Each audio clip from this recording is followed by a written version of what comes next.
2G spectrum முறைகேட்டுக்கு பிறகு தேசிய அளவில் மிகப்பெரிய அளவில் பேசப்பட்ட ஒன்று ஆண்ட்ரிக்ஸ் தேவாஸ் ஒப்பந்தம்.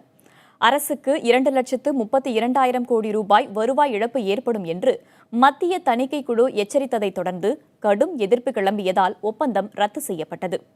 இந்த ஒப்பந்தம் தொடர்பாக புதிய தலைமுறைக்கு பிரத்யேகமாக பேட்டியளித்த விசாரணை அதிகாரி பாலச்சந்திரன் பல்வேறு புதிய தகவல்களை அளித்திருக்கிறார். அவற்றை இப்போது பார்க்கலாம்.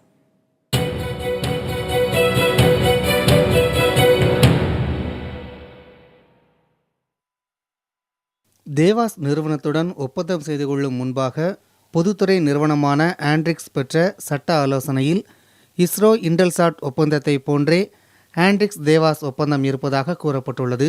ஆனால் இரண்டு ஒப்பந்தங்களுக்கும் மிகப்பெரிய வேறுபாடுகள் இருப்பதாக கூறுகிறார் விசாரணை அதிகாரி பாலச்சந்திரன். நான் இன்டெல்செட் ஒப்பந்தத்தையும் படித்து பார்த்தேன், இந்த ஒப்பந்தத்தையும் படித்து பார்த்தேன். நிறைய வேறுபாடுகள் இருந்தன. சுருக்கமாக கூற வேண்டும் என்றால் இரண்டு வேறுபாடுகள் மிகப்பெரிய நமக்கு ஆபத்தை விளைவிக்கக்கூடிய வேறுபாடுகளாக இருந்தன. ஒன்று, இன்டெல்செட் ஒப்பந்தம் சொன்னது 3 ஆண்டுகளுக்கு ஒரு முறை இந்த ஒப்பந்தத்தை மறுபரிசீலனை செய்ய முடியும். இந்த ஒப்பந்தத்தின் காரணமாக வரவேண்டிய நிதி வரவு குறைவாக இருக்கும் என்றால் இஸ்ரோ அதனை சுட்டிக்காட்டி இந்த ஒப்பந்தத்தை மேல் நடவடிக்கை எடுக்க வேண்டும் என்று கோர முடியும் என்பது ஒன்று. இன்னொன்று, அதைவிட முக்கியமானது, இன்டெல்செட் ஒப்பந்தத்தில் தெளிவாக கூறப்பட்டிருந்தது, இன்டெல்செட் இஸ்ரோவின் அனுமதியின்றி வேறு எவரையும் பங்குதாரர்களாக சேர்த்துக் கொள்ள முடியாது என்று இருந்தது.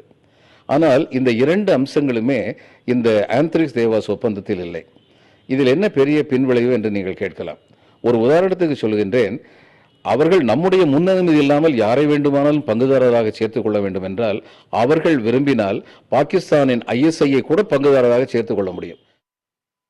ஆண்ட்ரிக்ஸுடன் ஒப்பந்தம் செய்து கொண்ட தேவாஸ் நிறுவனத்திற்கு அதற்குரிய தொழில்நுட்பத்தை பயன்படுத்துவதற்கான அறிவுசார் சொத்துரிமை கூட இல்லை என்று மூத்த விஞ்ஞானி தம்மிடம் கூறியதாக அவர் கூறினார். இது தொடர்பாக அப்போதைய இஸ்ரோ தலைவர் ராதாகிருஷ்ணனுக்கு தாம் அனுப்பிய குறிப்பை மத்திய அரசிடமிருந்து அவர் மறைத்துவிட்டார் என்பது பாலகிருஷ்ணனின் குற்றச்சாட்டு. டிசம்பர் 2ஆம் தேதி தனிக்குறிப்பு ஒன்று நான் விண்வெளித்துறை செயலர் திரு ராதாகிருஷ்ணனுக்கு அனுப்பினேன்.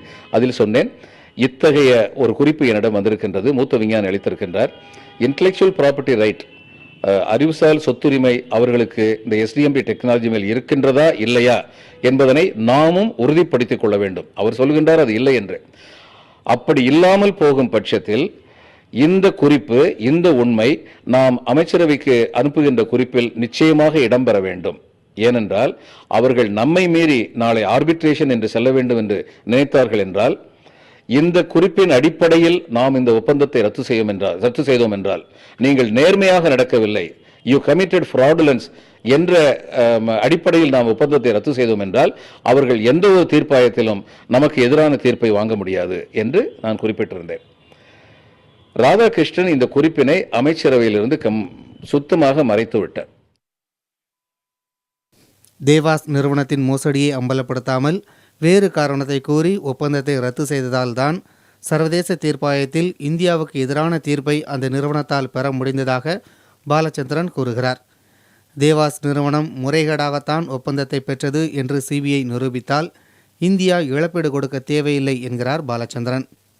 தேவாஸ் முறையான வழியின்றி முறைகேடான வழியில் இந்த ஒப்பந்தத்தை பெற்றது, அதாவது நம்ம ஏமாற்றி பெற்றது என்று நம்மால் நிரூபிக்க முடியும் என்றால், அதை தவிர இந்த முறைகேட்டிற்கு நம்முடைய அதிகாரிகள் சிலரும் உதவி செய்தார்கள், அதில் தேவாஸ் நம்முடைய அதிகாரிகளுடைய சதி ஆலோசனை இருந்தது, பங்கு இருந்தது என்பது உண்மையாக இருக்கும் என்றால், அதை CBI சரியான முறையில் நடத்தி செல்ல முடியும் என்றால், நாம் சர்வதேச தீர்ப்பாயத்திற்கு தீர்ப்பாயத்தின் தீர்ப்பின் அடிப்படையில் எந்த பணமும் கொடுக்க வேண்டியதில்லை. எனவே இந்த CBI வழக்கு மிக மிக முக்கியமானது. கொள்கை முடிவுகளையோ விதிகளையோ பின்பற்றாமல் தொழில்நுட்பத்திற்கான அறிவுசார் சொத்துரிமை கூட இல்லாத தேவாஸ் நிறுவனத்தை தேர்வு செய்தது ஏன் என்பது அவரது கேள்வி.